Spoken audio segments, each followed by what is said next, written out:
রাজশাহীতে র্যাবের অভিযানে ১০০ গ্রাম হেরোইনসহ এক মাদক কারবারি গ্রেপ্তার। রাজশাহী থেকে রবিউল ইসলাম মিনালের পাঠানো তথ্যচিত্র MHR নিউজ।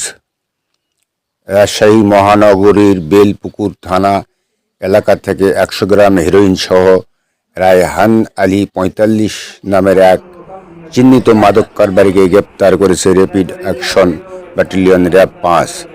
ঘটনাটি গত ১৯ মার্চ ২০২৬ তারিখ সন্ধ্যায় বেলপুকুর বাইপাস রেলগেট বাজার এলাকায় অভিযান চালিয়ে তাকে হাতে নাতে গ্রেপ্তার করা হয়।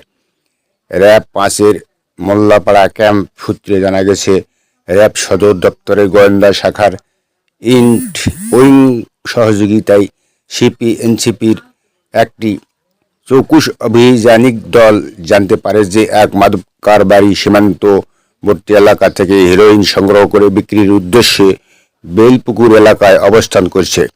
সংবাদের ভিত্তিতে র্যাবের গোয়েন্দা দল ওই ব্যক্তির গতিবিধি পর্যবেক্ষণ শুরু করে। পরবর্তীতে সন্ধ্যা ৬টা ১০ বেলপুকুর বাইপাস রেলগেট বাজার এলাকায় অভিযান পরিচালনা করে রায়হান আলীকে আটক করা হয়। উপস্থিত সাক্ষীদের সম্মুখে তার দেহ তল্লাশি করলে প্যান্টের পকেট থেকে ১০০ গ্রাম হেরোইন উদ্ধার করা হয়।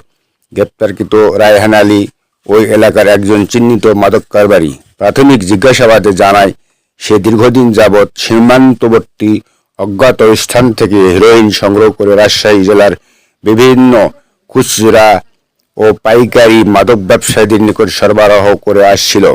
র্যাব জানায়, দেশের সার্বিক আইন শৃঙ্খলা পরিস্থিতি সমুন্নত রাখতে এবং মাদক নির্মূলে তাদের এ ধরনের অভিযান নিয়মিত অব্যাহত থাকবে। গ্রেপ্তারকৃত মাদক কারবারির বিরুদ্ধে মহানগরীর বেলপুকুর থানায় মাদকদ্রব্য নিয়ন্ত্রণ আইনে একটি মামলা হয়েছে। রাজশাহী